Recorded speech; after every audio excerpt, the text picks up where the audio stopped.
Baik, sekarang ini kita dalam rancangan Ruang Temu, satu-satunya rancangan yang kita bawakan kepada anda pelakon-pelakon yang banyak mewarnai filem-filem tempatan khususnya daripada era 80-an dan sehinggalah yang 2000-an. Jadi, hari ini saya sangat berbesar hati saya dapat bawakan kepada anda seorang pelakon jelitawan yang aktif daripada tahun 90-an sehinggalah hari ini.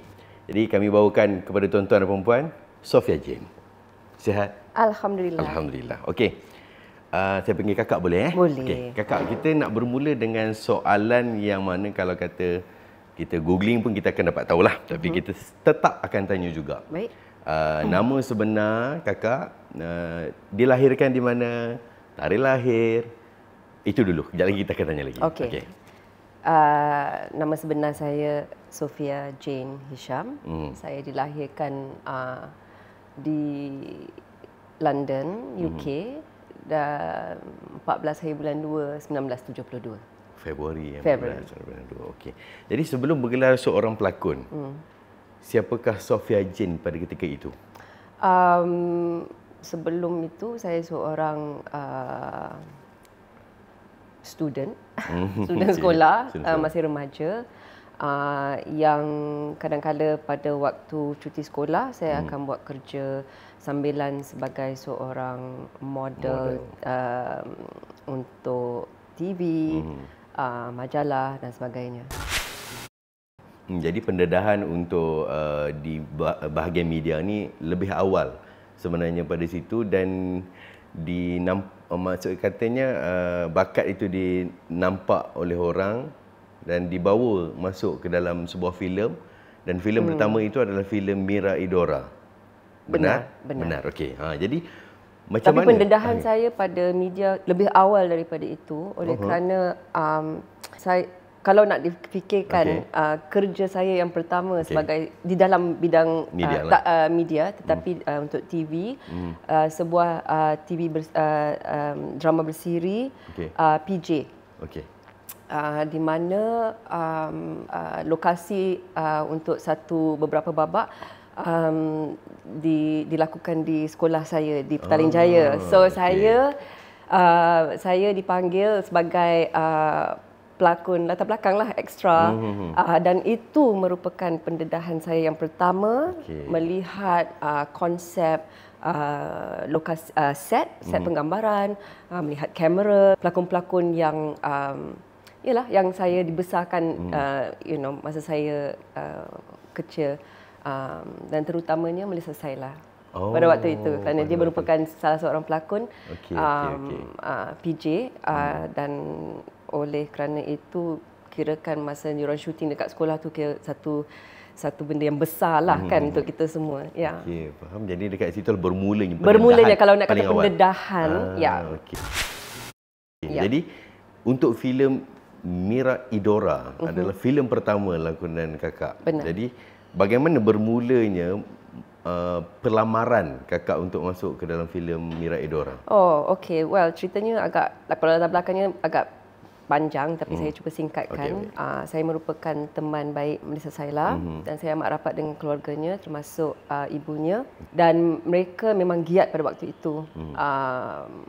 Dengan adanya produksi drama mereka sendiri, dan saya selalu dipanggil kalau waktu cuti sekolah, kalau boleh cuti sikit, jomlah kita berlakon, Sophia berlakon, jadi ekstra dan sebagainya. So sebenarnya saya banyak buat kerja-kerja sebagai pelakon latar belakang di dalam drama-drama mereka dan juga drama-drama teman-teman mereka. Satu scene sini. Umur saya masa tu 16 tahun, 17 tahun sebelum SPM. Dan pada waktu itu Mira Idora ni merupakan satu filem yang merupakan filem sulung Zulkifli M. Osman. Dan saya pun membesar dengan drama-drama TV Abang Zul, and kirakan semua orang memang excited lah untuk filem ni keluar dengan adanya Julia Raiz, Azhar Sulaiman dan sebagainya. Dan lokasi yang digunakan untuk tempat tinggal pelajar-pelajar, teman-teman watak Mira adalah di rumah tinggal arwah Aunty Mariani. Jadi saya selalu akan ke situ jumpa Liz dan sebagainya, dan kebetulan Aunty Maria ni kata, "Sofia, kamu nak berlakon filem tak?" Saya kata, "Oh, filem apa tu?" "Ni Zul nak buat filem Mira Idora." Dia kata, tak apa, nanti Aunty cakap dengan Zul." Entah macam mana jadi, mereka memerlukan seorang lagi untuk lengkapkan grup teman si Watak Mira itu, dan saya menjadi pilihan terakhir itu. So saya I was introduced kepada Abang Zul. Abang Zul kata, "Okey."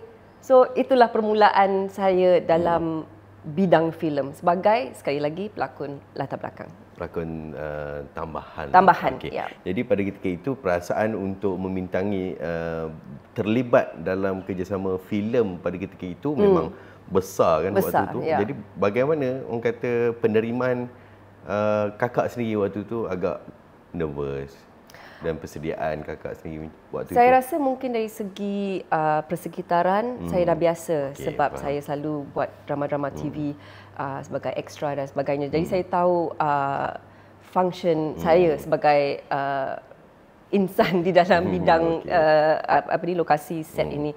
Tetapi mungkin bezanya pada waktu itu adalah lampu-lampu yang lebih besar, maksudnya kru filem yang lebih ramai katanya, katakan, dan juga nama-nama besar yang sebaya dengan saya pada waktu itu, yang I looked up to, yang saya rasa wow, so proud.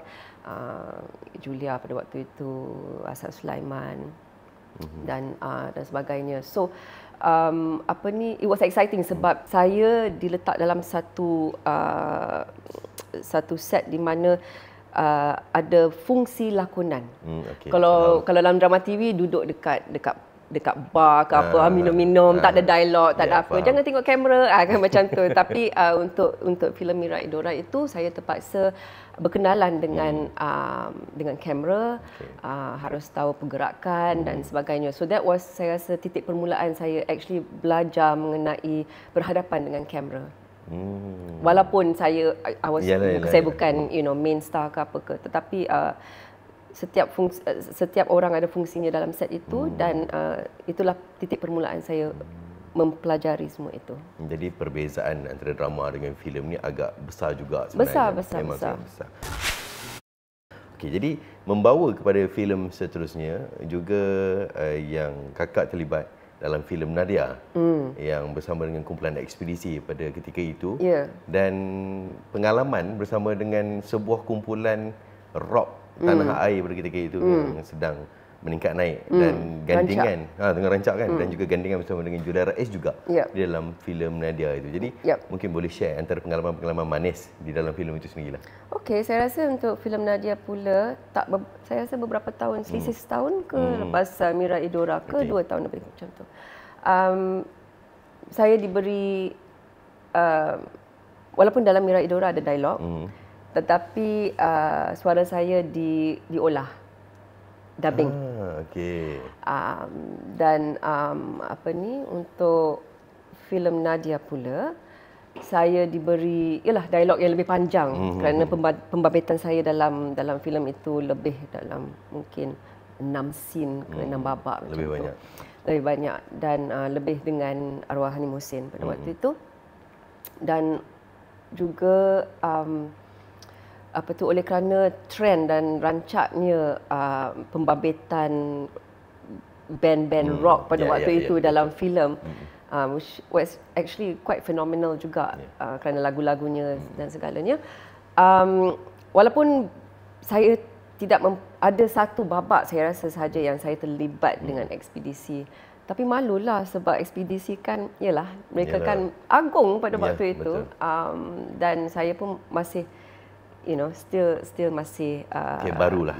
Masih baru. Jadi tetapi yang bagusnya pada waktu itu, saya dikelilingi oleh teman-teman, Susan Lancaster, arwah Hani Muhsin, Jadi rasanya perjalanan itu tak adalah begitu macam rocky ke apa. Dia lancar, dia macam quite organic dari filem Mira Idora tu kepada filem Nadia. Betul. Dan kalau kita tengok dalam filem itu sendiri adalah antara filem terawal lakonan kakak, dan kena bawa pula watak yang bercinta dengan Allahyarham Hani Muhsin kan. Yeah. Jadi chemistry itu datang sepantas mana, secepat mana? Oleh kerana kami dah berkenalan sebelum itu, saya rasa Muhsin memang seorang yang memang sangat detail. So memang banyak perbincangan dan walaupun bab-bab yang kecil-kecil macam tu, tapi dan oleh kerana dia lebih mendahului saya dari segi berlakon, jadi pengalamannya lebih maksudnya. Jadi saya selalu mencari orang yang boleh guide saya. Dan tambah baiknya oleh kerana mereka teman, mereka tak pernah locate dengan pengalaman mereka atau tunjuk ajar mereka. So saya rasa dari situ pun dia amat organik cara kita bekerja, dan ya senang. Maksudnya pada zaman itu tidaklah orang kata apa, kita pentingkan lakonan kita semata-mata untuk nak highlight kita sahaja, tidak, tapi ensemble. Kita kerja sebagai ensemble. Satu family lah. Ya, betul. Okey, kita membawa pula kepada satu filem. Which is dalam filem itu ada Abang Badrul Muhayat, ada Azwan Ali dalam filem Harry Boy. Yang mana filem itu memang kalau kita tengok isu percintaan remaja. Okey, jadi filem itu membuatkan nama Sofia Jane lebih lagi dikenali dengan watak sebagai seorang remaja yang bercinta dekat situ kan. Jadi pengalaman kali pertama dengan Badrul Muhayat ketika itu? Betul, ya. Pun sama juga, organik punya chemistry whatsoever. Saya rasa begitu. Dan kerja di bawah A.R. Badul pada ketika itu adalah kali pertama juga. Ya, betul. Okey, jadi kita nak tanya berkenaan dengan kerja di bawah A.R. Badul itu sendiri. Bagaimana? Amat senang. Ya. Amat senang. Dan dia juga bekerja very organically. Dia menulis skrip, dia yang direct, dan producer pada waktu itu adalah arwah Kak Julie Dahlan. Jadi bukan saja Badrul Muhayat, tapi saya sekarang ni dikelilingi dengan lebih membesar lagi oleh nama-nama yang lebih besar. Betul. Kak Zila Jalil. Kak Zila Jalil, betul. Azwan Ali dan orang-orang yang memang dah kira lebih lama berkecimpung dalam bidang ni dari saya. Jadi dan saya membesar dengan filem-filem Abang Badul. You know. So saya memang teruja lah untuk berlakon dengan dia. Dan oleh kerana kita pun boleh nampak itu adalah permulaan 90-an, kita boleh nampak peralihan cara pembikinan filem Abang Badul dari 70-an, 80-an dan sebagainya. So dan ini saya rasalah kalau tak silap saya, ini merupakan filem Harry Boy merupakan filem pertama Abang Badul di mana ia bertemakan remaja dan sebagainya. Kalau tidak, latar belakangnya selalu landscape-nya selalu social, politik yang dimasukkan dalam dalam unsur komedi. Jadi bila saya lihat balik filem tu, kadang-kadang saya rasa wow, actually there are ada juga babak-babak yang saya rasa wow, that was really funny. That was really clever. Kita je yang tak nampak masa kita berlakon dan sebagainya. Sebab saya pun masih muda masa tu, umur saya apa? 19, 20 macam itulah. Dan tapi bila kita dah berumur, kita lihat kembali filem tu, kita tahu wow, actually it was quite clever. Macam tu kan. So maksudnya itu adalah plan punya scene ataupun yang spontan? No, maksudnya Abang Badul adalah seorang genius. Faham. Dari segi komedinya, dari segi timingnya dan sebagainya. Dan dia tidak pernah macam datang kepada saya dan kata, Sofia, kamu kena buat macam ni, macam ni, macam ni. Kamu buat apa saja yang kamu buat. Abang tahulah apa nak buat. So saya sekarang berdepan dengan seseorang pengarah yang tidak mengarah. Faham tak? Dia kata buat saja apa yang nak buat. Nanti pandai-pandailah abang tahu apa nak buat. Nanti dalam dari segi editing room ke atau apa ke. Tapi itu jadi experience saya berlakon sekarang ke set Harry Boy ini berubah.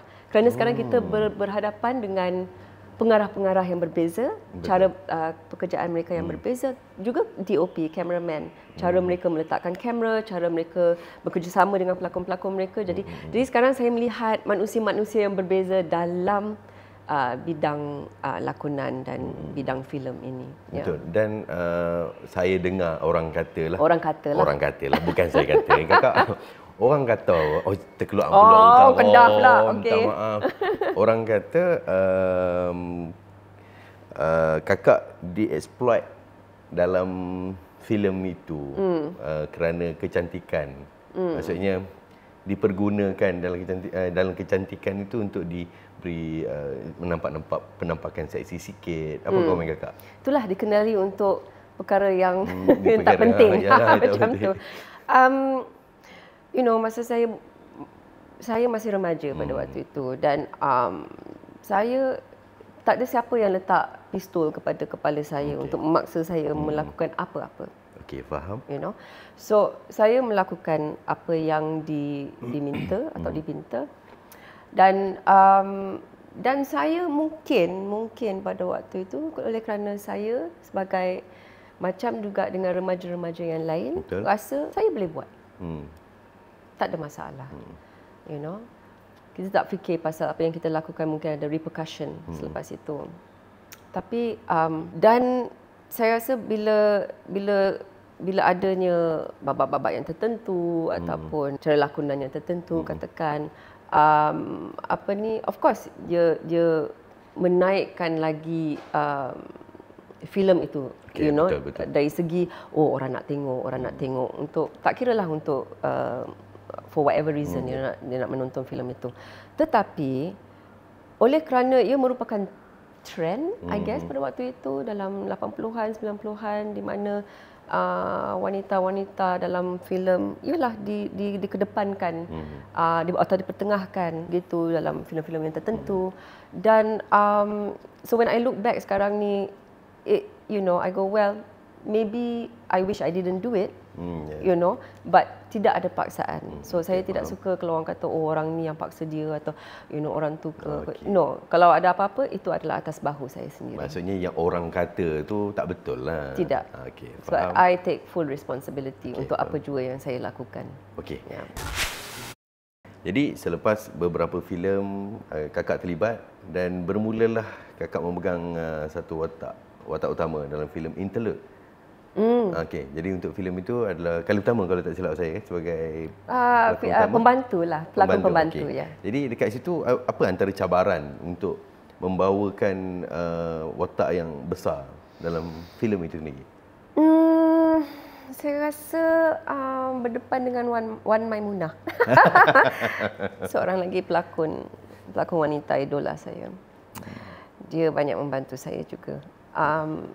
Saya rasa sekali lagi saya dikelilingi oleh orang yang sangat baik-baik, yang sangat membantu, yang tak pernah buat saya rasa tersisih, atau sesiapa saja dalam set itu rasa tersisih atau tidak, atau ada buat kita rasa macam kita ada kekurangan atau apa.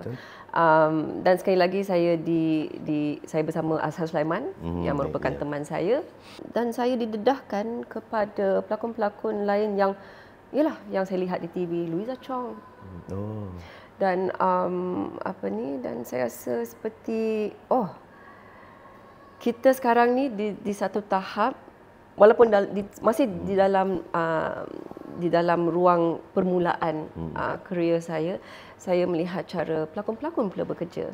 Pelakon-pelakon yang lain, macam mana mereka bekerja, macam mana mereka bersiap sedia, bagaimana mereka sangat pantas dan pintar dengan aspek kamera dan sebagainya. Jadi I think the whole process itu merupakan cara saya belajar, sebab saya tak ada buku. Saya tak pergi ke sekolah sekolah lakonan, saya tidak buat teater. Saya masa itu tidak ada langsung pendidikan teater atau exposure kepada lakonan pentas dan sebagainya, except sebagai seorang penonton. Jadi bila saya melihat cara-cara orang bekerja, saya mula mengutip ilmu yang saya rasa itu sesuai dengan I think that's how I want to work.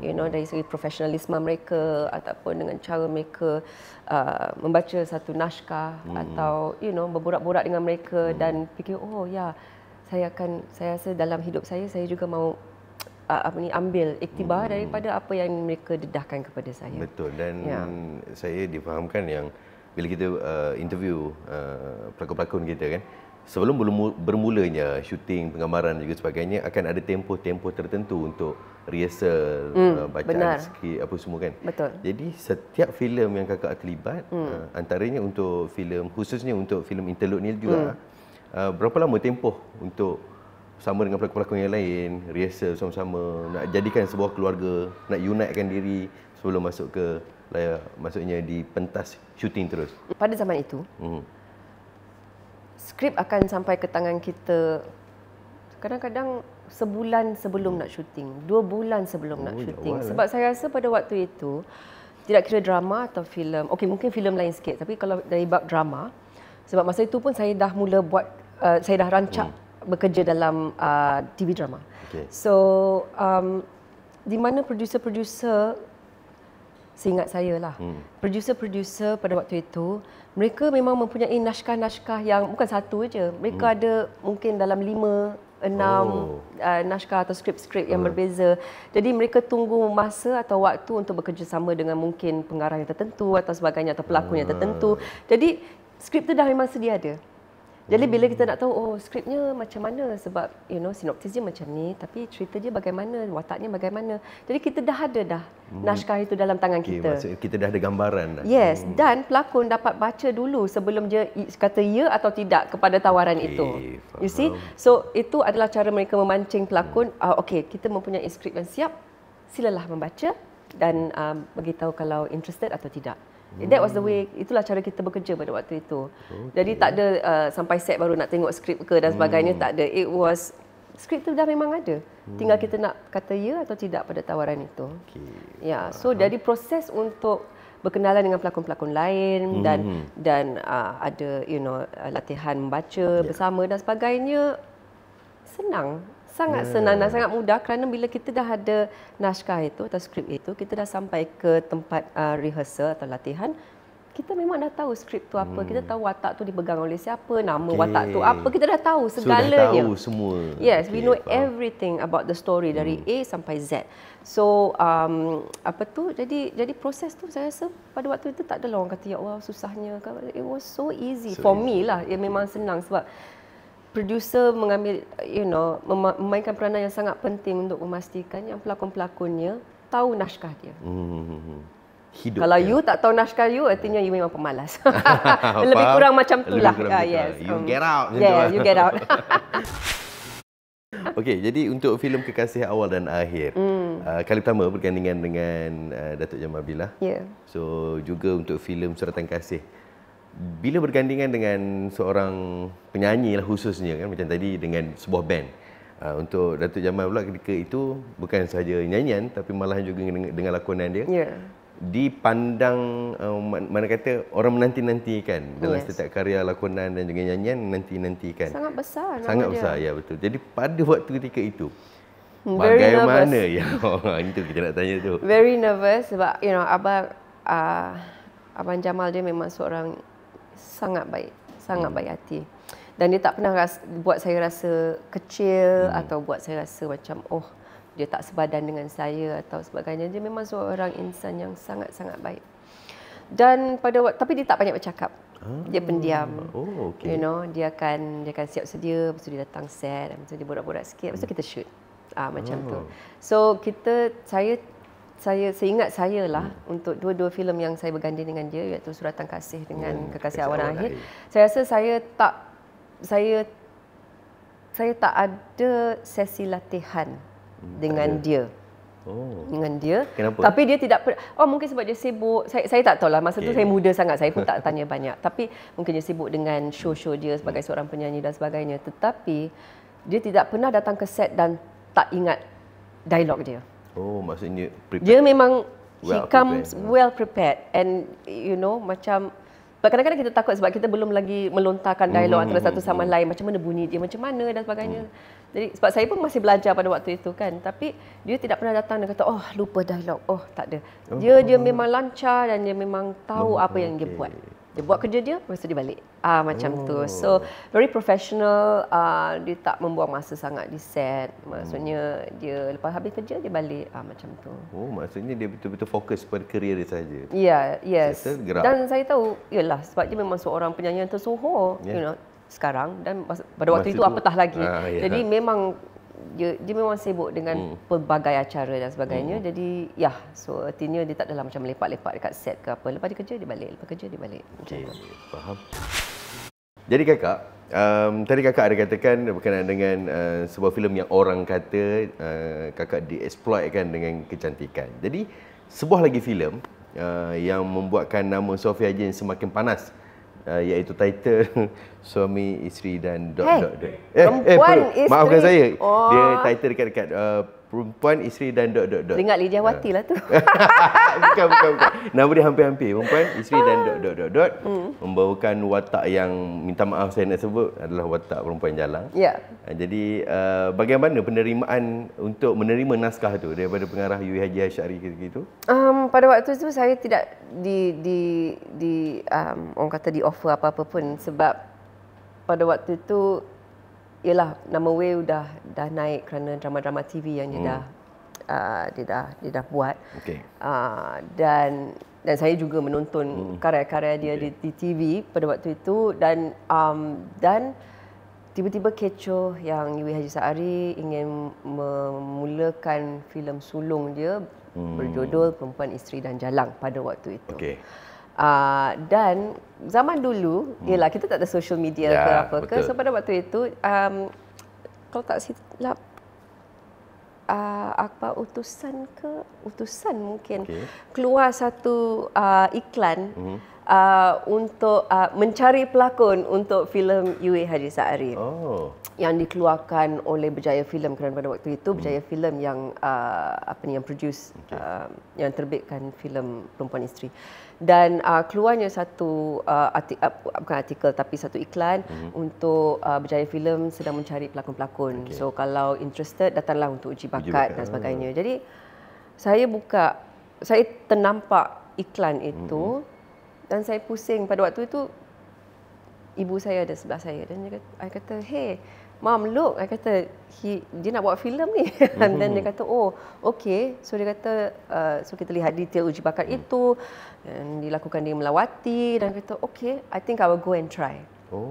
Saya nak cuba. Saya kata, saya nak cuba. So mak saya kata, "Okay, Melawati jauh," sebab kita duduk di Bangsa pada waktu itu. Melawati jauh.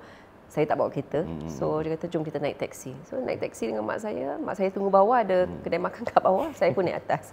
Dan naik atas pun susah sebab semua orang tengah beratur. Ramailah. Nak naik tangga tu, nak masuk ke dalam dalam office yang tingkat atas, tingkat 1 ke 2 tak ingat dah. Dan saya kata, jadi jantung saya pula macam banyaknya perempuan-perempuan yang cantik-cantik ni, pelakon-pelakon yang hebat pun datang. Jadi saya rasa macam insecure saya mungkin pada waktu itu.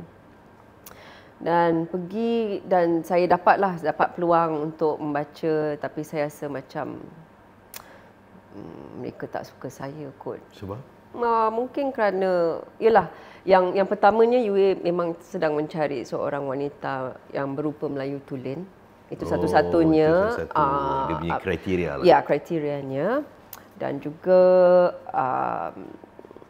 yalah, dan juga saya seorang yang sangat baru, yang sebenarnya tidak berpengalaman. Kalau nak ikutkan, saya sebenarnya tidak berpengalaman. Jadi bila saya pergi untuk ni, dia suruh baca sikit, dia interview, dan lepas tu saya balik dengan perasaan yang mereka memang tak nak lah, memang tak nak, not interested ke apa. Tapi saya rasa ada sesuatu yang membuat saya mungkin marah. Mungkin di mana saya dah tak ingat dah kalau Yui yang kata ke atau adalah siapa. Waktu itu yang mereka rasa saya tidak cukup Melayu. Pada waktu itu bila saya balik, saya turun, saya ingat lagi macam saya rasa marah sangat, membara. Itulah dia macam kata sama saya kan. Filem yang penuh bara, membara saya ke mata waktu itu, kerana ia mempersoalkan kalau saya bukan Melayu, habis saya ni siapa? soalan itu saya tanya pada diri saya sendiri. Oh, so artinya selama ini saya berlakon sebagai orang apa? Oh, Maksudnya. Pada waktu itu, of course now that I think about it, years later, iyalah. Sebab dari kriteria seorang DOP, dan when you look at the camera, when you see an image, iaitu visually seorang karakter itu, dan memang saya tidak memenuhi kriteria itu pun. Kan? Faham. Tapi kita muda dan kita rasa kita tercabar, memberontak, kita rasa no, that's not true. Jadi saya diberitahu saya gagal. Dan pada ketika itu? Bukan pada ketika itu, tapi selepas itu. Dan saya kata, no, I want a second chance. Saya nak pergi balik. Saya tak puas hati ni. Nak cari gaduh ni dengan Yui Haji Sahari. Saya tak puas hati. Dan saya sekali lagi pergi jumpa dia dan kru assistant director dia pada waktu itu, Sani Sudin, dan ada beberapa lagi yang duduk dalam satu bilik. Saya rasa macam saya dah tengah di interview sekarang kan. Tengah diteropong macam tu.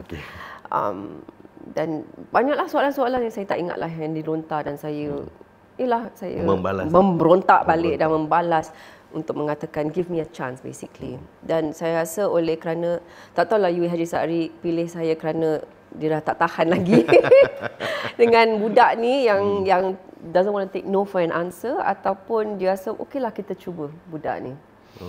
So itu merupakan permulaan persahabatan saya dengan Yui Haji Sahari. Jadi maksudnya selepas kata counter back persoalan-persoalan tu, ada uji bakat yang kedua ke? Ada, maksudnya reading juga? Reading. Maksudnya skrip tu ada, dia bagi macam excerpt daripada dialog yang ada dalam skrip, membaca, dan waktu itu pun Nasibilahan memang pun dah didedahkan sebagai pelakon utama untuk filem itu. Mulanya penglibatan saya dalam filem Perempuan Isteri. Dalam filem Perempuan Isteri dan ... membawa watak perempuan jalang. Jadi dekat situ pada ketika itu bersama dengan Nasibilahan kan. Sebelum kita nak pergi ke soalan-soalan yang lain. Jadi bagaimana bila di set penggambaran untuk kakak menghayati watak itu sebenarnya. Jadi waktu itu muda lagi kan. Kita ada rehearsal dalam 2 bulan sebelum penggambaran. Skrip tu memang dah siap pun. Kan macam saya ceritakan sebelum ni. Dalam 2 bulan macam itulah mulanya permulaan latihan dan sebagainya, dan kamera testing, dan oleh kerana saya ni dikatakan terlalu putih dan sebagainya, jadi saya terpaksa di make up gelap. Dan pada waktu itu ialah kita memang satu cabaran untuk make up artist. Saya rasa dia pun memaki juga saya dalam hati dia, kenapa tak ada orang lain, kenapa pilih dia. Tapi memang banyak kerja. So untuk pastikan warna make up pada keseluruhan tubuh itu dan muka tidak luntur. Dan so it was very time consuming. Jadi saya rasa itu adalah satu daripada cabaran yang paling besar. Bukan hanya make up muka, tapi make up badan, rambut, dan sebagainya. So I guess banyak orang kena tunggulah untuk saya dipersiapkan. Saya disiapkan oleh makeup artist dan dan wardrobe dan sebagainya. So very time consuming pada waktu itu, dan semua berdoa agar masa syuting tu tak adalah nampak kebocoran di mana-mana. Memang ada pun, tapi it's the 90s, right? It was semuanya menjadi cabaran baru untuk semua orang dalam set itu, dari segi wardrobe, dari segi makeup, dan pelakon dan juga pengarah. Ia satu cabaran yang berbeza kan, macam tu. So it was very interesting. Jadi kita tahu memang bezalah warna kulit dan juga sebagainya. Jadi kita nak terus tanya sebenarnya, sebab kalau dengan keadaan sekarang ni, dengan media sosial yang sangat pantas, berita-berita, gosip dan juga sebagainya. Pada ketika itu, dengan watak yang dibawakan oleh kakak untuk filem Perempuan dan semua ni, bagaimana penerimaan masyarakat ketika itu? Kalau kita nak tahu penerimaan penonton, dari segi masyarakat, kita kata penonton lah kan, penonton filem atau adalah melalui kutipan di box office lah, kan. Dia tak ada, dan kita akan, saya sebagai seorang pelakon pada waktu itu, nak kata baru tak baru dah masuk dah menginjak 2 tahun, 3 tahun dan sebagainya. Dan kita bukan berhadapan, tapi kita selalu menanti-nantikan ulasan filem oleh tokoh-tokoh kritik filem pada waktu itu yang akan keluar every Sunday di Utusan ke, di Berita Harian ke, kan. Jadi semua, dan sebagai pelakon kita semua berdebat, adakah dia suka dengan drama itu, dia suka dengan lakonan saya, adakah saya akan dicincang habis di surat khabar. Okay. So that was itu adalah fokus kita sebagai seorang pelakon dan juga pengarah mungkin atau penulis skrip ke apa ke, bila kita tertunggu-tunggu apakah ulasan kritikan dan sebagainya. Macam Wahab Hamzah pada waktu itu, penulis-penulis kritik filem yang sangat sangat bagus dan tahu ciri-ciri filem. Mereka memang tahu filem, membaca filem dan sebagainya. Jadi mereka adalah orang yang kita respect, yang kita hormati dan hormati pandangan mereka dan sebagainya. Jadi orang kata kita lebih ingin tahu apa pendapat dia tentang daripada penonton, maksudnya. Jadi tapi sebab penonton, macam mana kita nak tahu? Masa tu tak ada social media. Kalau kita tahu pun melalui surat-surat yang dia akan tulis kepada pelakon dia ke atau pengarah dia ke. Jadi kalau macam peminat-peminat, ialah saya katakan peminat-peminat Sophia Jane, dia akan tulis surat atau dia akan buat macam scrapbook dan sebagainya, dan dia akan hantar ke production company, ke alamat produksi, syarikat produksi yang mengelolakan filem itu atau drama itu. So kita akan pergi tiap-tiap minggu, dia kata, Sophia tolong ambil surat-surat you. So kita pergilah, kita pergi banyak baca. Ada kalau ada yang saya cuba sebaik mungkin untuk membalas apa yang saya boleh dan sebagainya. Dan saya masih simpan lagi surat-surat itu. Yang saya rasa penting, kerana kadang-kadang kita lupa perjalanan kita. Betul.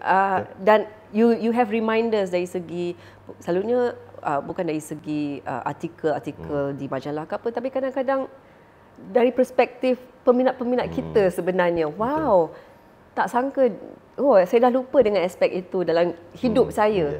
So wow, so benda-benda macam tu saya simpan, saya archive sendiri di rumah. So ia menjadi peringatan lah untuk kita. Kadang-kadang kita dari mana sebenarnya dan kita nak menuju ke mana.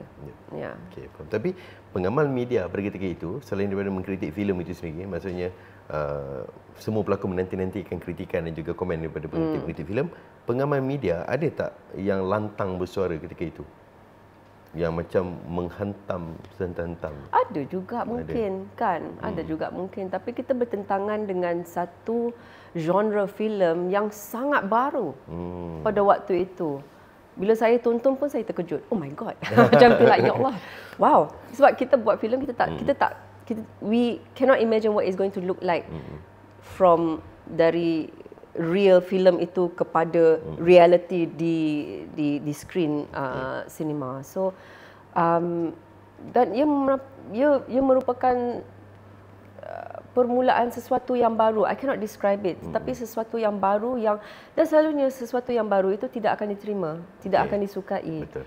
Until much later, kan? Kadang-kadang kita tengok filem ni berkali-kali tak suka lah, tapi tiba-tiba you suka pula. Macam ada sesuatu yang memanggil pada kita, naskah tu ke, pelakon itu ke, penulisan ke, apa ke. So ia merupakan sesuatu yang baru. So di situlah saya rasa adalah permulaan pemberontakan macam grup-grup NGO wanita yang rasa ini adalah exploitation, this is that.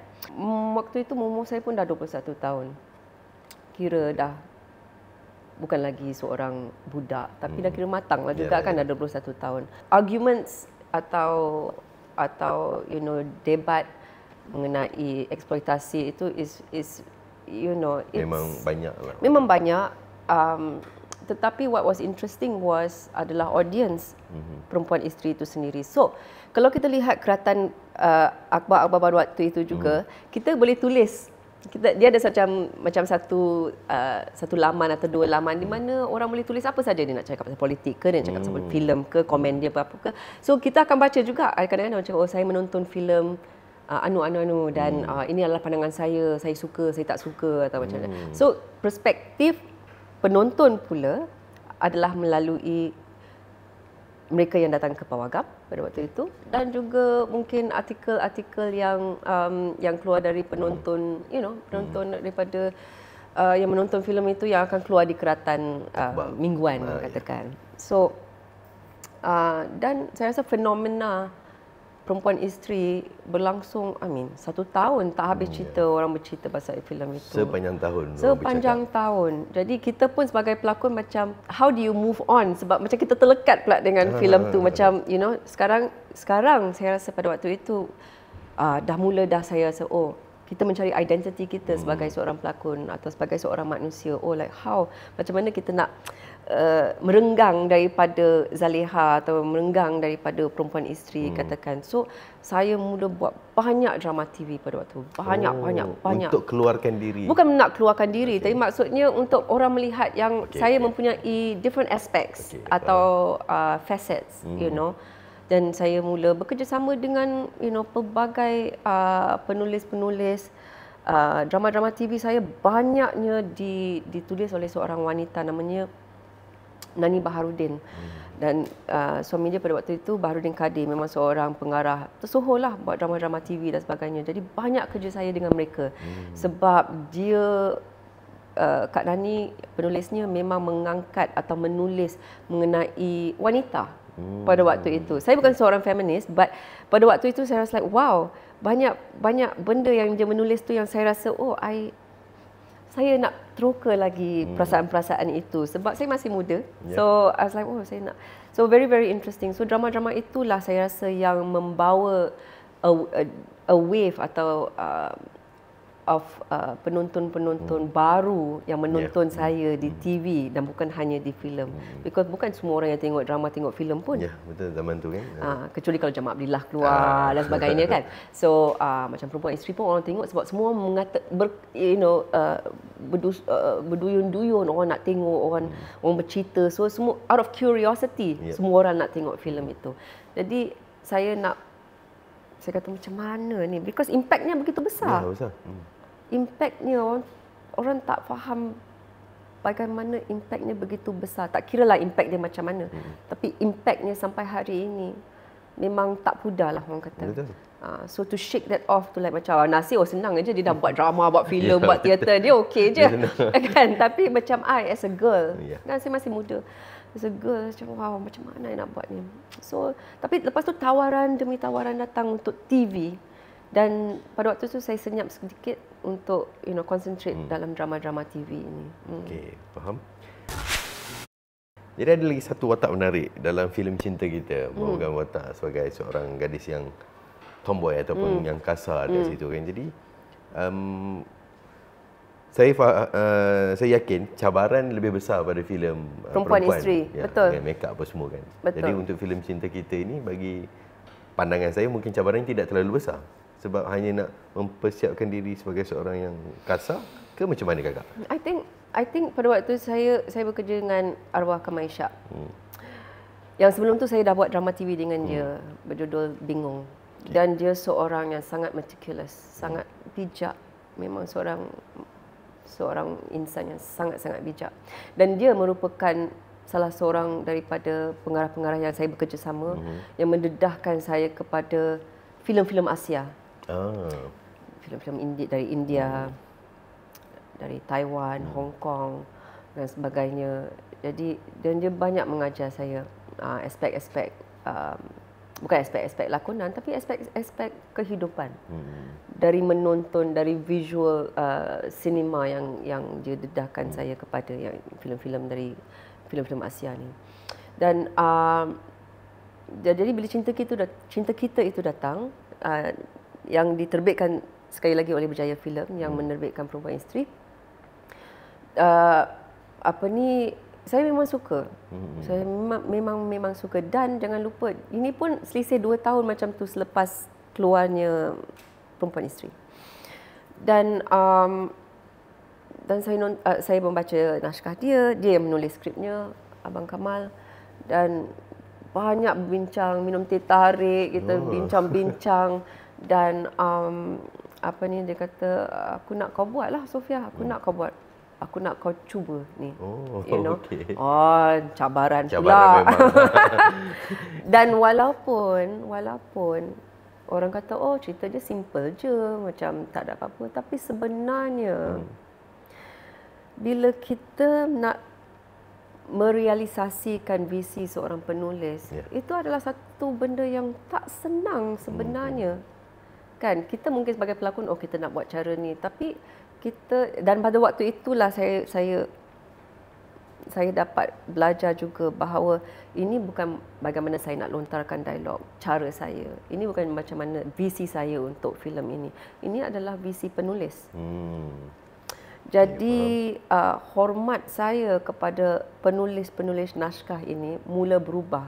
Dari segi kita suka skrip, oh sukanya nak bekerja dengan naskah ni, sebab penulisnya, tulisannya best. Tapi bila kita lihat titik peluh mereka untuk melunaskan hasil ni, saya tak boleh buat.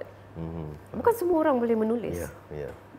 Dan menulis dan menulis dan difahami, maksudnya kan. Tak kira novel ke atau layar apa ni untuk filem ke, tapi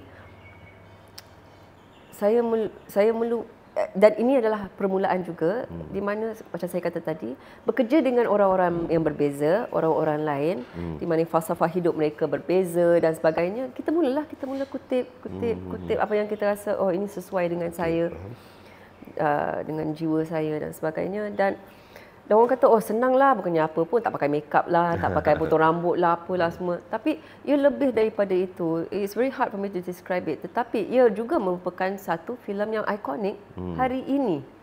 You cannot describe it. Kita tak nak cakap, apa yang menyebabkan filem ni sangat ikonik. Orang boleh ingat filem ni. Saya pun sendiri tak boleh letak. Saya tak boleh nak tunjuk, oh ini sebabnya.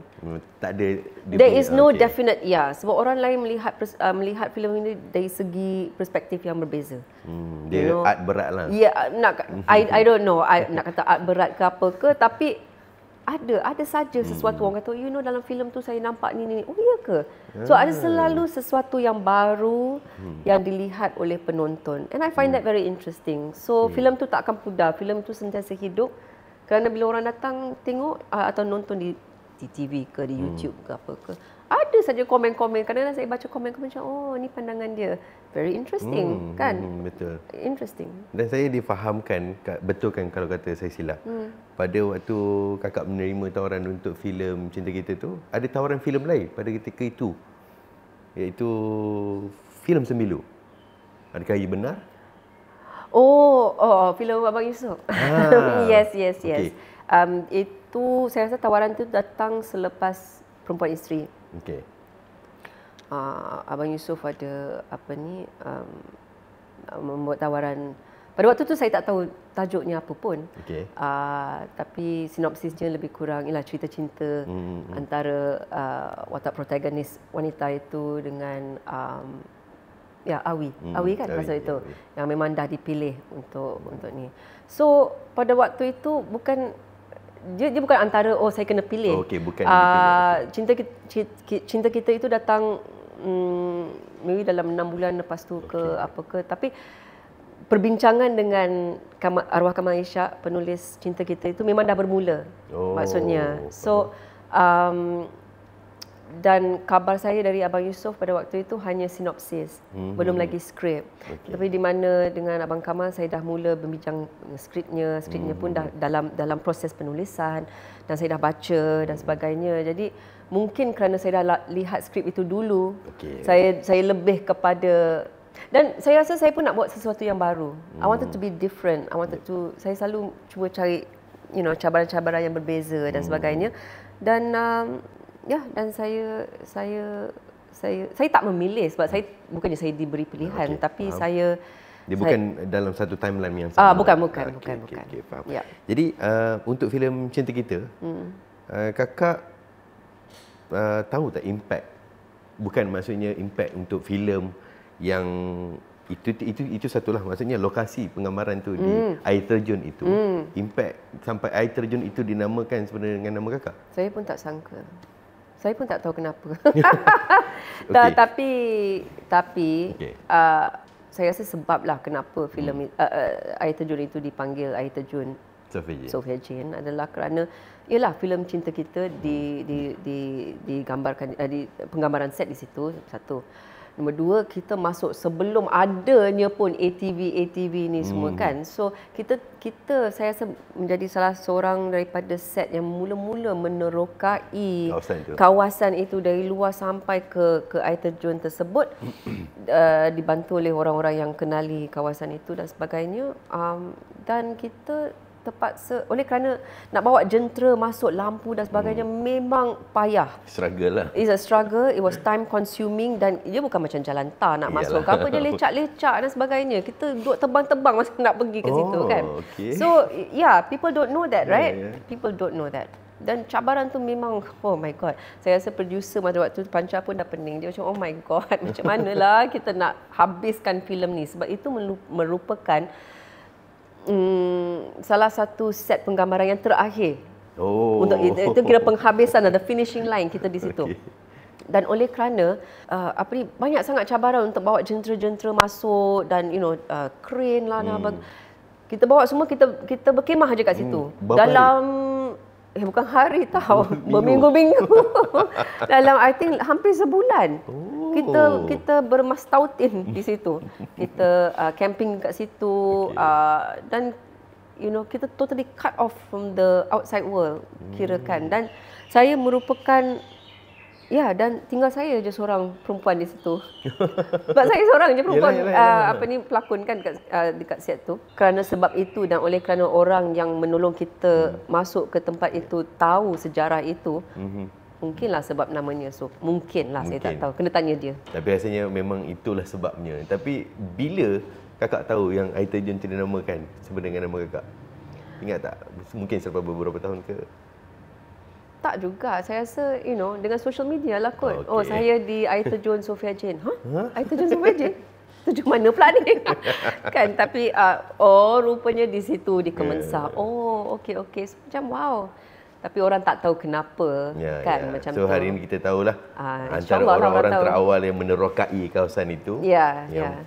Saya belum balik lagi sejak penggambaran cinta kita. Jadi saya pun satu hari nanti saya juga nak pergi tengok apa rupa dia sejak 94.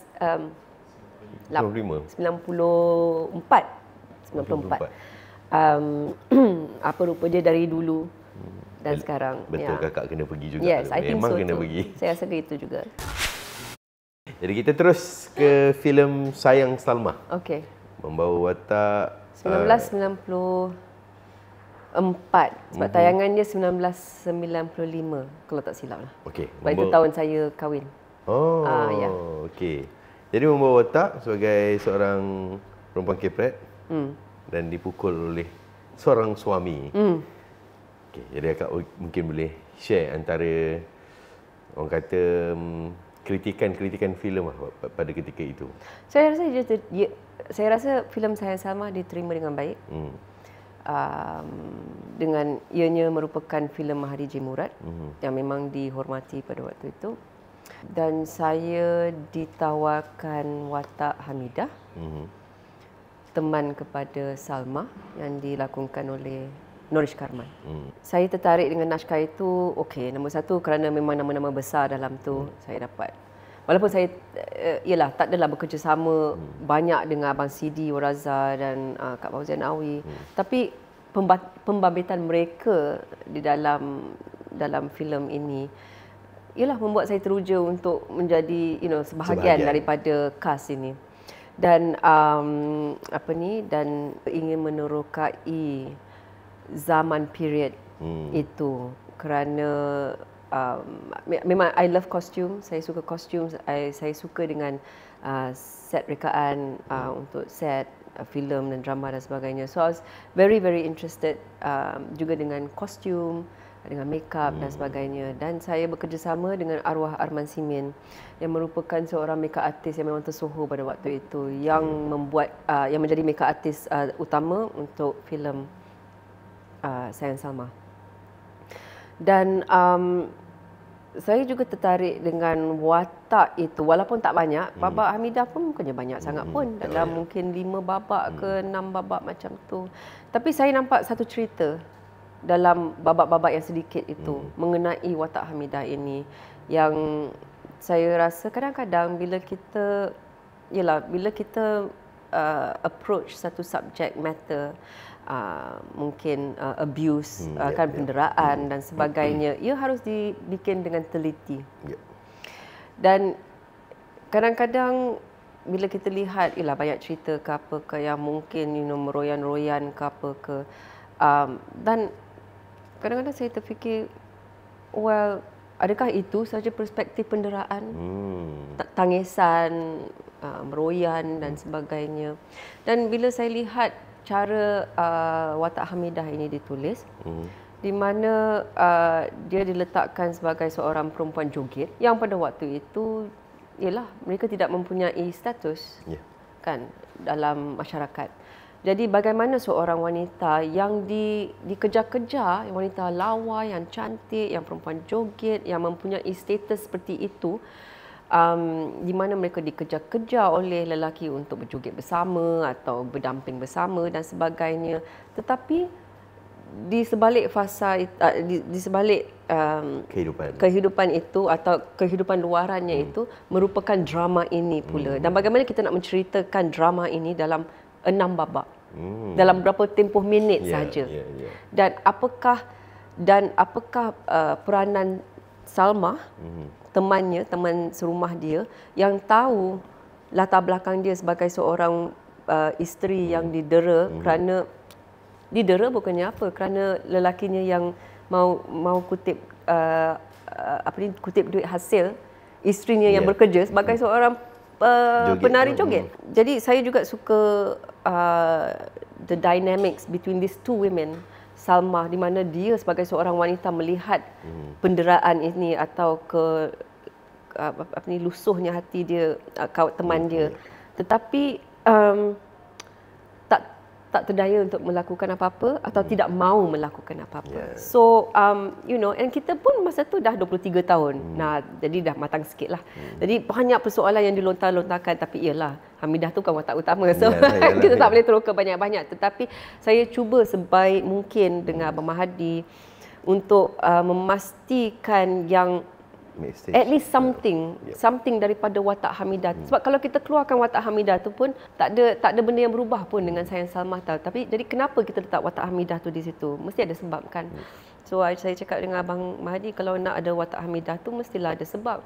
Kalau setakat 6 babak tapi dipukul-pukul ni je meroyan-royan, kalau bawa keluar watak tu pun tak berubah jalan cerita itu. Sebab jalan cerita itu lebih berat kepada Sidi Oraza dan Fauziah Nawi dan dinamik kekeluargaan di dalam rumah itu kan. So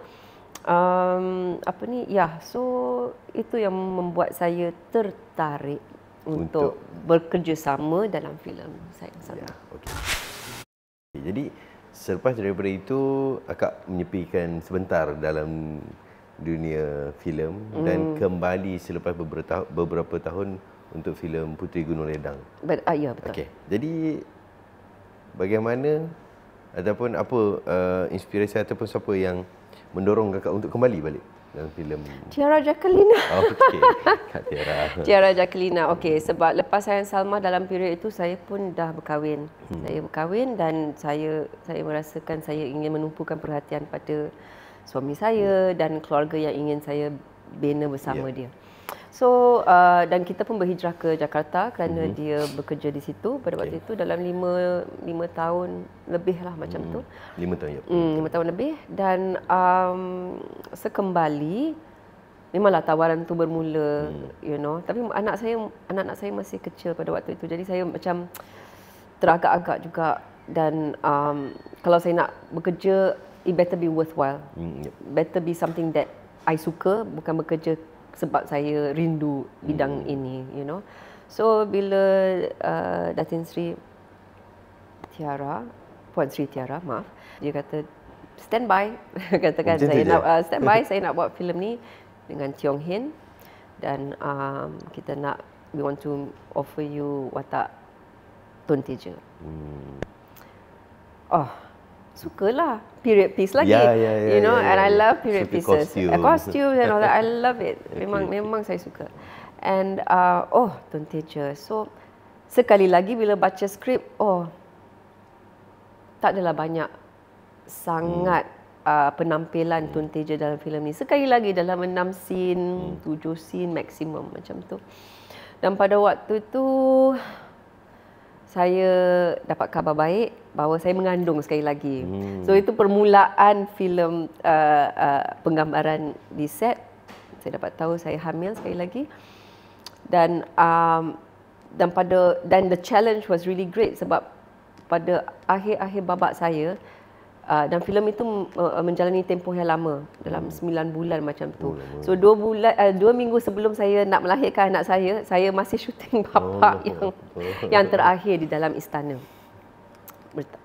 bersama Adlin sebagai sultan. Jadi pergerakan pada waktu itu memang susah. Mereka terpaksa shoot saya mid shot kan, tak boleh macam long shot tak ada lagi dah sebab perut dah memang besar macam tu. Yang tak berubah muka dengan bahu je, yang lain semua dah memang totally different. So sekali lagi dapatlah bekerja dengan M. Nasir pula. So I'm very lucky. Saya sangat bernasib baik sebab saya selalu dapat bekerja sama secara kebetulan atau tidak dengan orang-orang yang saya hormati, yang saya membesar dengan di kaca TV ataupun di CD mendengar lagu ke apa ke. So saya sangat bernasib baik. Sangat-sangat bernasib baik, dan I had a very good team dalam Puteri Gunung Ledang. Pelakon-pelakon yang sangat hebat-hebat belaka. Christine Hakim, walaupun tak ada babak dengan dia, tapi iyalah dengan nama-nama that is attached to the film, rasa macam wow, rasa macam gembira that you are part of that, so you always try to do your best untuk melaksanakan tanggungjawab kita dari segi penampilan kita yang kecil ataupun besar ke apa ke. So kecil ataupun besar tetap ada makna tersendiri dan tetap membawakan sebuah filem itu sebab yang ialah kerana Puteri Gunung Ledang itu adalah mitos. Dan tetapi mitos yang sangat dekat dengan cerita rakyat. Betul. Dan Tun Teja bukan mitos. Tun Teja adalah somebody real. So dan bagaimana kita nak menghidupkan seseorang yang kita tak pernah nampak image dia, tak pernah dengar suara dia, kita hanya membaca dalam hikayat-hikayat. Dan cerita-cerita Tun Teja pun rangkap-rangkapnya apa yang kita baca tu tak dikeluarkan tak ditulis semula dalam Puteri Gunung Ledang the film, tetapi aspek-aspek kewanitaannya itu yang dibawa ke dalam filem ini. So untuk mengubah atau to construct sesuatu yang baru, yang fresh, yang agak challenging juga sebab mesti ada orang kata tak adalah rupa dia macam tu. Sekali lagi betul, tak adalah macam tu rupa dia, tak adalah dia cakap macam tu. People will say a lot of things, but at the end of the day it's like bila penonton macam filem atau apa pun, lagu pun ada orang suka, ada orang tak suka. Betul. So but kepada mereka yang menonton, I guess Tun Teja juga menjadi dalam filem itu menjadi sebutan. Mungkin kekuatan dia ataupun ia membawa penonton untuk kenapa dia masih dengan sultan walaupun kan. So ini semua falsafah hidup yang sebagai seorang wanita, orang macam kenapa dia macam tu, kenapa dia nak masih dengan ni. So and mungkin itu membawa anak-anak muda untuk membaca kembali hikayat-hikayat lama kita, our history dan perkembangan atau perjalanan hidup wanita-wanita dari time period itu dan sampai ke sekarang. Perbezaan cara hidup. Yes. Our culture. I think it's very important.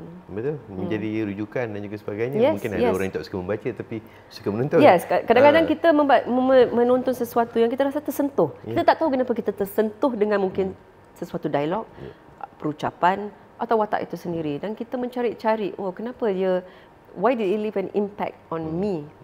Sampai kita mencari-cari, kita mula membaca atau kita mula, sekarang ada podcast, ada macam-macam. Zaman dulu mana ada terpaksa membaca juga kan. So That's why I feel filem itu sangat-sangat penting. Betul. Sangat-sangat penting. Sekali lagi, nama Kak Sofia menjadi sebutan dan bekerja kembali di bawah Yui Haji Syari untuk filem Hanyut. Okey.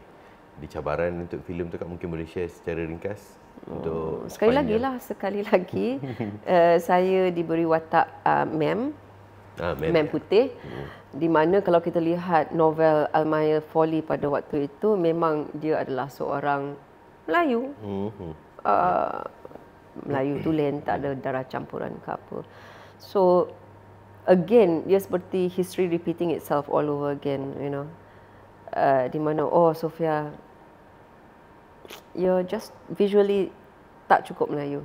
Ya, faham. You know.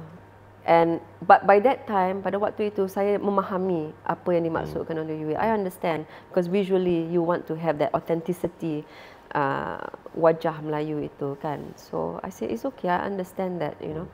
Tapi itu memang satu watak yang saya seramai yang idamkan watak itu. So entah macam mana, mungkin Yui tak jumpa sesiapa atau tak sesuai, atau mungkin tak ada orang yang nak dengan watak itu, mahu dengan watak itu. Mungkin macam kakak cakap tadi, watak itu tak ada orang yang nak terima ataupun mungkin saya tak tahu, mungkin itu kena tanya Yui. Saya tak begitu pasti. Saya terima sebab saya memang dan naskah itu dah lama saya baca. Dah you know, dah ditulis oleh Yui dah lama dah disimpan lama. So cabarannya sekali lagi adalah visually lah. Rupa saya bukan rupa you know, wanita Melayu tulen. Itu menjadi cabaran sekali lagi. Dan tapi oleh kerana ia diadaptasi oleh novel Almayer's Folly itu, kita rasa kita ada kelonggaran sedikit. Kelonggaran sebab kita tidak tahu sebenarnya background, walau okey, kalau kita katakan mengenai watak itu, Mem Hanyut atau Mem Putih adalah seorang yang Mem Hanyut, saya letak nama tu, tapi Mem Putih, watak itu merupakan anak tiri kepada seorang tokoh Belanda. So kita cuba mencari kelonggaran itu dari segi, sebab kita tak tahu dia anak siapa. Mungkin dia juga anak you know, anak orang putih. Campuran orang putih dengan orang Melayu. So kita mengikut itu. So penampilan pada waktu itu was not a pressure anymore. Dan I think ia dibantu oleh fakta Diana Daniel memainkan peranan anak saya. Jadi oleh kerana similarity atau rupa kita yang agak-agak dekat, so penerimaan visually saya sebagai ibunya mungkin lebih, I don't know, mungkin penerimaan itu lebih lah daripada kalau Diana Daniel rupanya lain pula kan. Mungkin menjadi kesangsian atau persoalan. Tapi so itu merupakan satu proses yang untuk berlakon dalam produksi itu memang satu produksi yang amat besar. Yang sekarang kita dah JV atau joint venture dengan, bukan joint venture, tetapi kita sekarang mempunyai pelakon-pelakon dari Indonesia yang hebat-hebat, Alex Komang, sebagainya. I think the ensemble atau kolaborasi itu amat-amat penting kerana kepercayaan kepada naskah Hanyut itu sendiri. So kita dapat rehearsal 2 bulan sekali lagi, you know, kita dapat the pleasure of being able to rehearse, dapat berkenalan dengan ensemble kita, dan berkenalan dengan teman-teman baru. Saya dapat berlakon dengan Megat Syarizal, Brom Palare, Diana Daniel untuk kali pertama. Terkejut juga saya tengok dia buat kali pertama, macam menonton atau melihat gambar saya dalam dalam satu bingka 20 tahun sebelum itu, macam sebab similarity itu sangat dekat cara percakapan dia dan sebagainya. Jadi macam wow, like it was interesting to see that. Kak Norma Damanghuri, pelakon kesayangan Yui Haji Syari juga bersama. So you know, semua orang yang saya sayangi semua ada di situ. So I think membuat proses bekerja itu lebih, bukan nak kata senang, tapi lebih aman.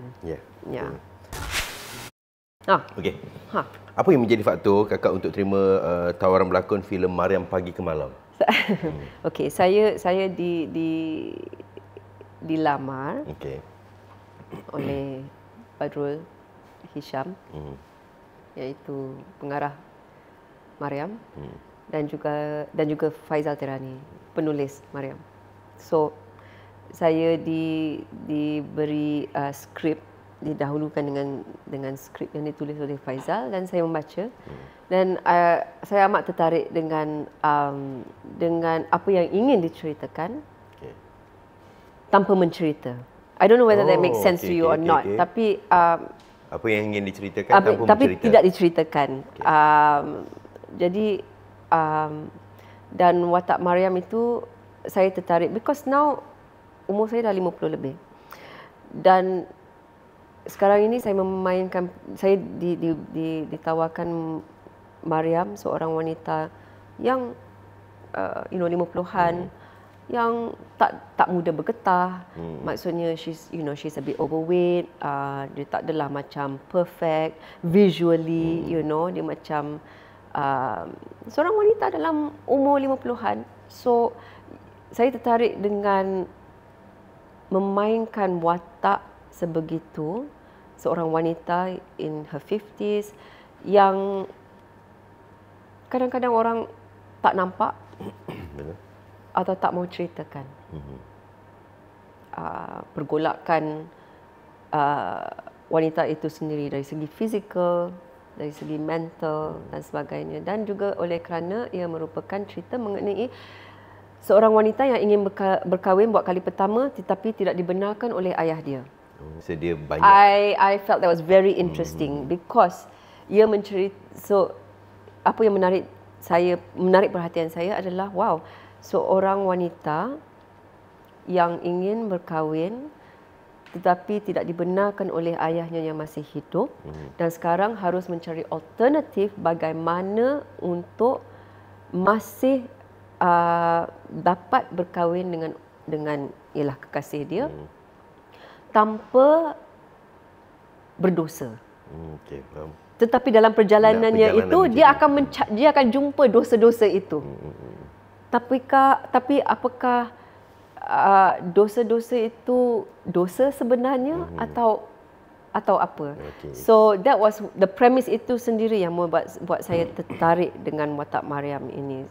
Kerana dia seorang watak yang sangat kompleks. Sangat-sangat kompleks. Kita tak tahu dia ke sini ke sana ke sini ke sana ke. So tetapi the proses perjalanan dia untuk mencari keredaan orang ramai untuk dia berkahwin was very interesting journey buat saya dengan naskah ini. Dia agak berbeza. Very different. Dari segi dia punya jalan cerita. Ya, sangat berbeza. Dengan sangat intimate, sangat so close, intimate dari segi penangkapan visualnya juga. So it made dia membuat, mungkinlah bila saya nonton pun make me very uncomfortable. Saya tak senang duduk sebab banyak persoalan yang dilontarkan dan you fikir balik, saya kena baca lah, saya kena cari jawapan dia, So itu sebabnya, utamanya kenapa saya menerima naskah itu sendirilah. Yes. Okey, jadi ini adalah filem yang terbaru, Mencari Ramli. Saya. Okey, so ini bakal ditayangkan bila, Kakak? InsyaAllah tahun depan. Kita cuba target Jun, tapi ialah terpulang kepada proses suntingan juga sebagainya lah sampai. Shooting dah habis.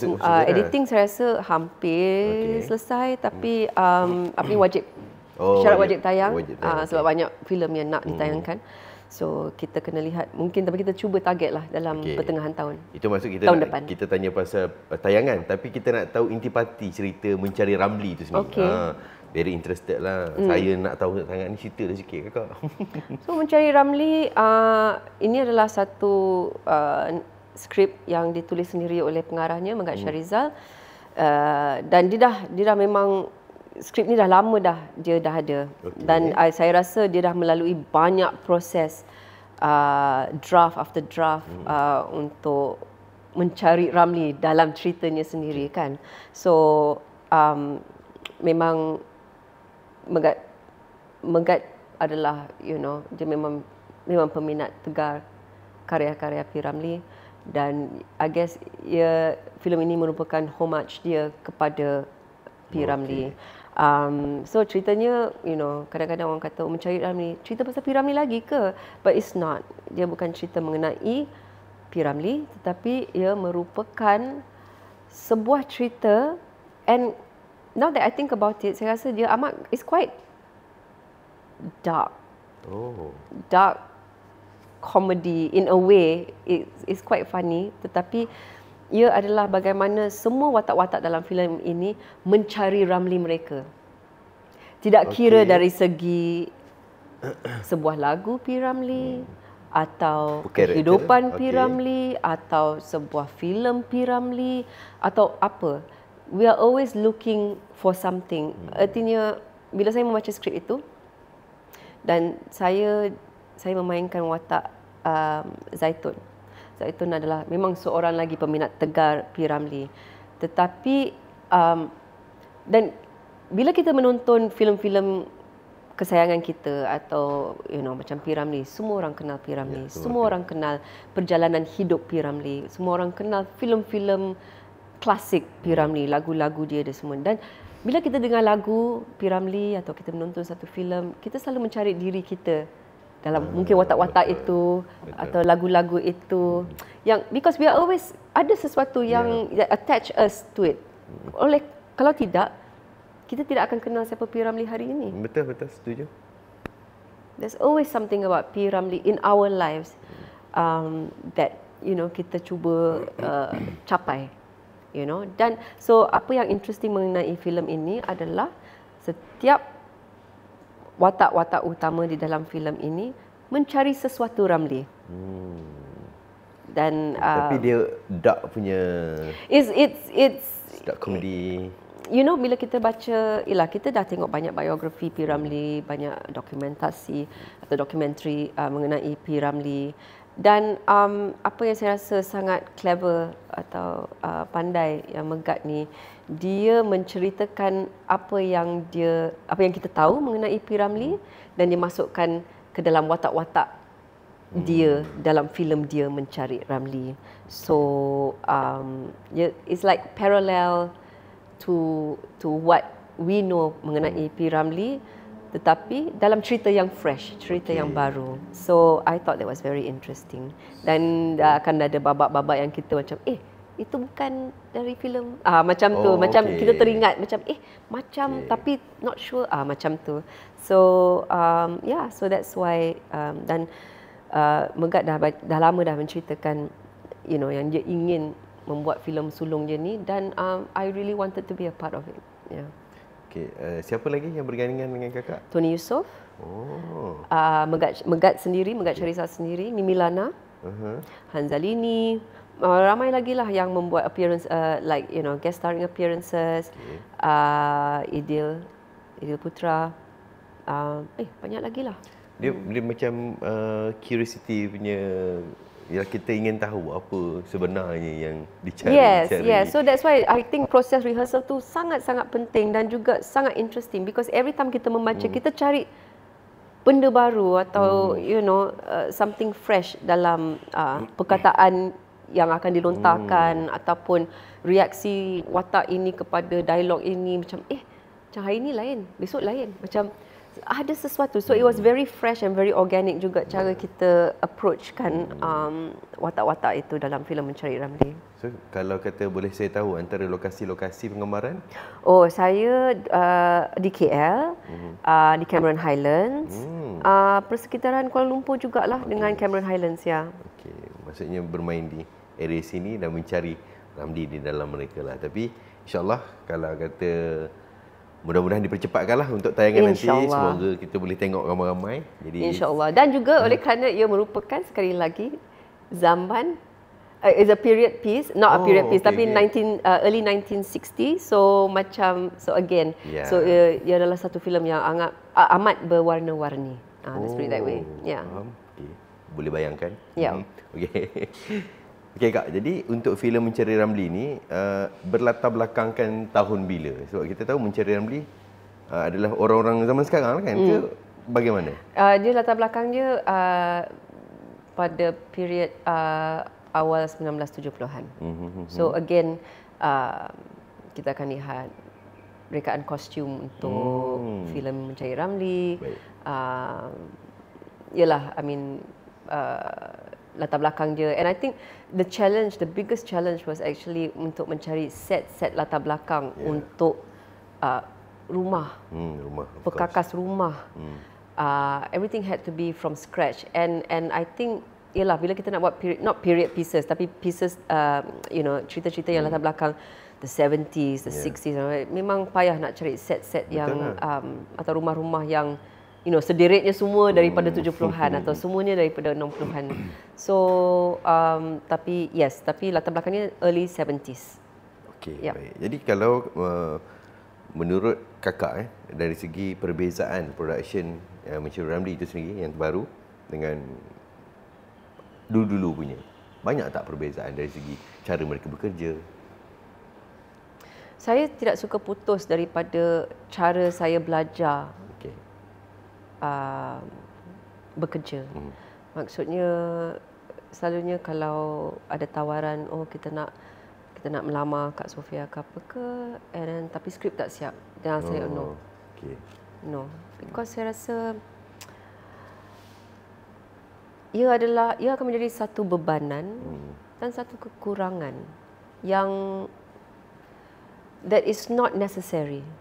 Maksudnya saya bekerja dengan mereka, dari mula saya bekerja dengan orang-orang yang sangat hebat, yang sangat saya hormati, dan saya hormati cara bekerja mereka, di mana unsur hormat itu harus datang daripada memastikan semua orang mempunyai a chance untuk bersedia. Faham.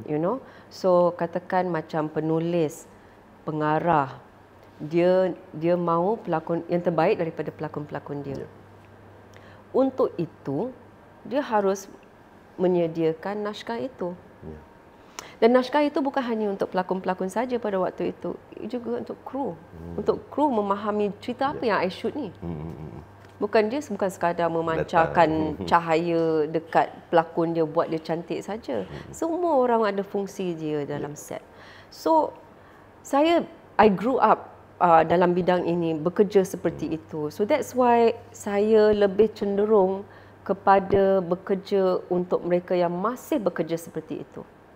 Maksudnya, kalau macam Mencari Ramli, saya dah tahu jalan cerita dia macam mana. Skrip dah siap. Rehearsal dalam sebulan lah lebih kurang macam tu, on and off. Dan jadi persediaan kita sebagai pelakon yang menjadi frontliner sebenarnya, sebab apa yang jadi betul, apa yang jadi salah, semua akan jatuh pada bahu pelakon, sebab kita akan ada di depan kamera, yang lain semua belakang tabik. Itu fungsi kita untuk menjadi frontliner untuk mereka yang di belakang kita, kru di belakang set dan sebagainya, di belakang kamera. So unsur hormat itu bila ada, saya rasa lebih cenderung kepada produksi-produksi yang sebegitu. Dan saya tahu orang kata, tak cukup masa lah. Pada saya, okey, itu mungkin alasan atau mungkin benar dia tak cukup masa. Tapi kalau you tak cukup masa, I pun tak cukup masa. Of course. Dan ia menjadi satu bebanan untuk saya dan kekurangan. Sebab I don't think anybody boleh buat sesuatu yang terbaik atau berikan yang terbaik kalau kita tidak mempunyai naskah yang kukuh di dalam tangan kita. Sebelum kita masuk ke dalam set. Bukan 1 hari sebelum, bukan 2 hari sebelum, bukan seminggu sebelum, tapi at least 1 bulan sebelum. So I think perbezaan bekerja itu adalah kerana kalau kita balik kepada apa yang saya katakan, di mana banyak penerbit-penerbit pada waktu itu memang mempunyai dalam 4-5 naskah macam tu. Yang mana satu saya nak pilih sekarang ni. Siapa yang akan buat ni? Jadi, so naskah tu memang ada. Dah ready, siap. Dia dah tahu dah apa dia nak buat. Dia dah tahu bajet dia macam mana, dia tahu pelakon siapa dia nak. Dia tahu pengarah dia penting, kru dia penting, semua penting. Jadi sebab ada naskah tu, dia memang dah ada basis dia untuk for everything. So dia boleh bergerak satu kali, bukan sekarang baru nak cari pelakon, sekarang ni baru nak fikir pasal ini bajet ke apa ke. Baru nak lock ni, nak lock pelakon tu. Semua nak tahu, okey nak shoot bila, nak shoot tak, okey semua lock. Dia tak ada buat job sampai 5-6 job lari sini lari sana, sebab kalau tidak yang rugi pun pelakon itu atau dan produksi itu. Betul. you know. Dia akan lari momentum semua, dia akan kacau Yes, semua. momentumnya akan lari, sangat-sangat lari. So sebab itu saya rasa perbezaan yang paling ketara, saya rasa. Dulu tak pernah nak kena, kita kena tunggu tengok time si A, si B macam mana. Wah, kena tunggu pula. Macam okey, sebab kita dah, you know, we are like ready, okay, you know, but I guess sekarang ni berbeza juga. Mungkin zaman dah berubah di mana orang terpaksa bekerja-kerja mencari job. Yep. Kalau zaman dulu, kalau kita buat drama TV pun, durasi penggambaran itu sendiri 2 minggu. 2 minggu di set untuk buat drama Cerita Rama. Dan kita shoot di Pulau Pinang, kita shoot di, jaranglah kita shoot kat KL, kita selalu shoot kat luar. Dan Penang pada waktu itu dalam 80-an, 90-an merupakan memang tempat yang memang popular untuk semua orang buat syuting. Kuantan dan sebagainya. So we were always shooting on set 2 minggu macam tu. So mungkin ialah kadar pembayaran pun dah berbeza. Macam-macam lah dah berubah. Tapi saya yang tak berubah. Mungkin saya yang tak berubah. Saya masih nak bekerja macam tu. Sebab saya selesa dengan cara bekerja macam tu. Betul lah. Because at the end of the day, kadang-kadang kita kena fikir pasal diri kita sendiri. Because kalau kita asyik fikir pasal orang lain, kita pun tak, we can never move forward. Ya, betul. Bila pemikiran yang akak bawa ni adalah untuk karya itu sendiri dan juga untuk diri akak sendiri. Yes, the impact on me, untuk semua orang. Yes, betul. Okay. So, Last question. Last but not last. Last but not least. Okay. Saya punya last but not last. Okay. Macam mana yang membuatkan akak tertarik untuk menerima watak dalam filem Mencari Ramli? Itu je. Apakah yang membuatkan faktor membuatkan akak terima naskah ini? Sekali lagi, watak Zaitun yang dipegang oleh saya dalam filem ini merupakan wanita dalam umur pertengahan 40 lah, macam tu. Sekali lagi, I think sebab saya pun dalam dalam umur lebih tua daripada itu, tapi saya sebagai seorang wanita, saya melalui pelbagai perubahan dari segi fizikal, dari segi mental, emosi dan sebagainya. And I wanted to, bila saya cakap dengan Megah, I wanted to create, saya lontarkan idea, saya nak create sesuatu, seorang wanita di dalam filem di mana dia tak adalah macam, she doesn't have the perfect body, kan? She's not, maybe she's not, dia tak adalah macam, bila kita ada expectation, audience selalu ada expectation untuk pelakon-pelakon wanita terutamanya, bukan hanya di Malaysia, mungkin globally, harus cantik, harus, harus, everything has to be perfect about them. Tapi as kita sebagai manusia, bila kita lebih matang dan we grow older, kita selalu mencari the imperfection seseorang itu. Dan imperfection itu, yang tidak perfect itu, yang sebenarnya amat indah dan amat cantik. So, I dengan Megat, kita cakap banyak mengenai the imperfection atau benda yang tak perfect mengenai wanita ini, yang sebenarnya membuat dia sangat indah dan sangat cantik. Dan dengan harapan bahawa penonton-penonton yang mempunyai age, yang dalam age group yang sama, juga say, hey, I get that, I understand that, saya faham emosi dia, saya faham kenapa dia berkata begitu atau berbuat begitu. Because saya rasa banyak sangat bila saya menonton drama-drama tempatan apa, saya rasa dia tidak menjadi representasi of me sebagai seorang wanita dalam dalam umur pertengahan abad ni. Dan saya rasa no, that's not me. So I'm always looking for watak-watak atau cerita-cerita mengenai wanita that represents not hanya saya, Sophia Jane, tetapi women of our age group, macam tu. So I think apa yang menarik saya dengan watak Zaitun ni adalah itu, her imperfection, yang dia memang tak perfect. Perut buncit sikit, dia ada macam, dia macam, she's just, bila kita lihat dia macam, you don't know what to make of her. You tak tahu dia ni apa yang, what is she thinking? Dia macam tu. So, and dia kadang-kadang dia melakukan perkara-perkara yang you rasa, kenapa dia buat macam tu? Tapi, but you understand it. kita boleh memahami kenapa dia melakukan sesuatu atau mengatakan sesuatu. So I think that's why itu adalah satu daripada faktor utamalah kenapa saya menerima watak itu, ya. Dan saya, Kak, mewakili pihak Sia nak ucapkan jutaan berbilion terima kasih. Alamak, okey. Kerana Thank you. mewarnai industri filem tanah air. InsyaAllah. Ini Thank hadiah you. kami untuk Kakak. Ini Wow. anugerah yang kami. Itulah baru nak fikir ni dari filem mana, dari filem mana. Ini anugerah yang kita bakal bagi dekat Kakak nanti. Terima Jadi, kasih. terima kasih Thank banyak, Kak, you. sebab sudi datang dan Terima kasih kerana menjemput. ya, sama-sama.